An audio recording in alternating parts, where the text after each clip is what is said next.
Court is on the record in State of Ohio versus Victor J. Rockwell, case number 25 CRA 408. All right, pause here. This is where everything officially starts.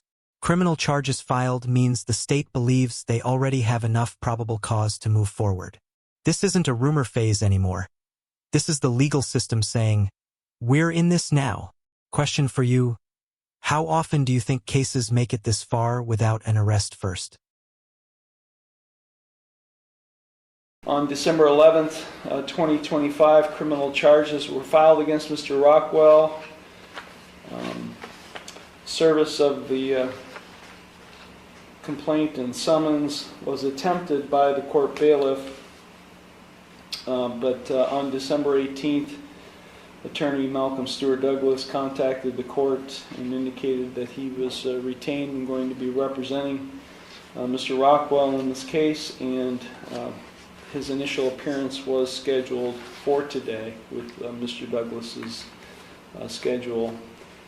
Mr. Douglas is present with his client, Victor Rockwell. Also present is Law Director John Lewis.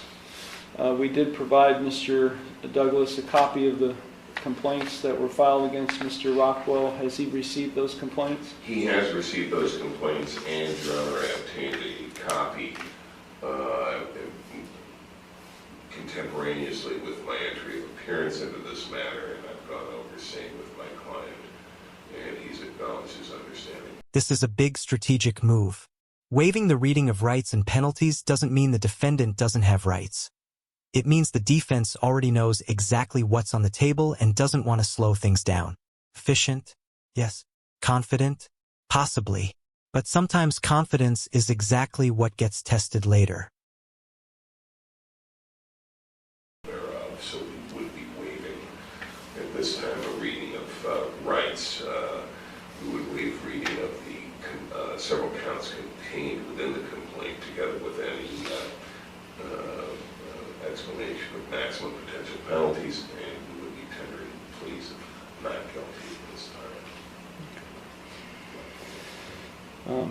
The pleas of not guilty to the... Let's be clear about the gravity here. Attempted rape as a second-degree felony is serious time if convicted.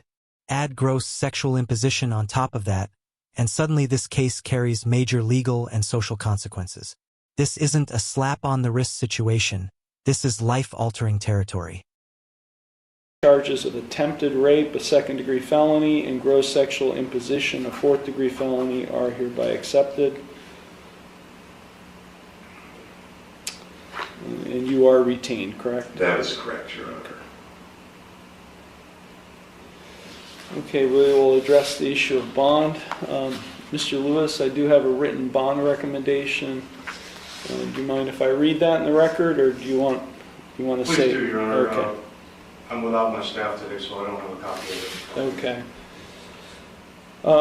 The bond recommendation that was filed by the Law Director on December 11th, requesting a $30,000 cash surety 10% bond.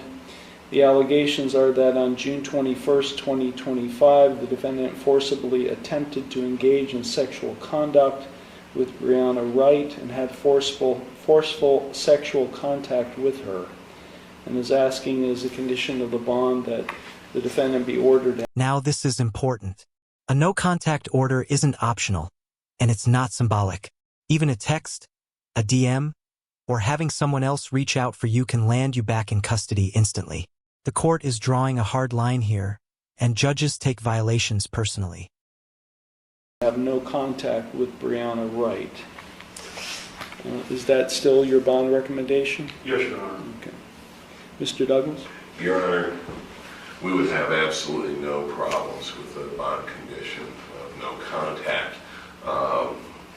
This matter has been under investigation for approximately 5 or 6 months.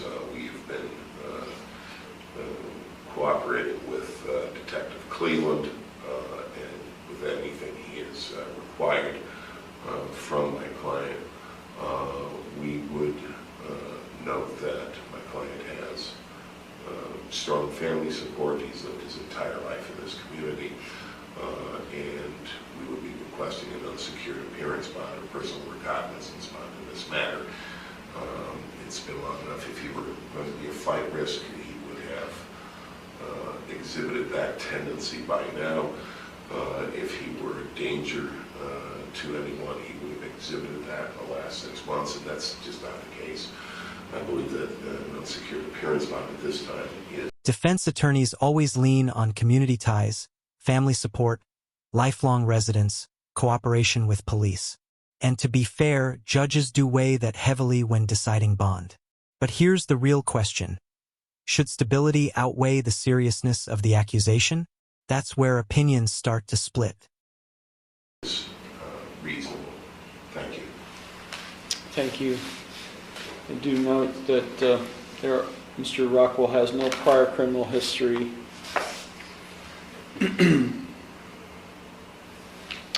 Yeah, the allegations are dating back to June. An incident happened in June. Here we are 6 months later.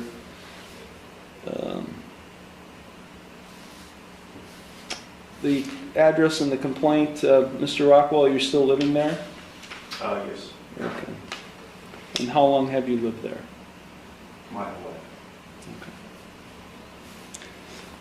Bond is set in the amount of $50,000. This is a moment people often misunderstand. A $50,000 personal recognizance bond means no money is paid up front, but violate the rules and that amount becomes very real very fast. This freedom with strings attached. The court is essentially saying, we're trusting you, don't make us regret it. Personal recognizance. As conditions of the defendant's bond, he is ordered to have absolutely no contact with the alleged victim, Brianna Wright.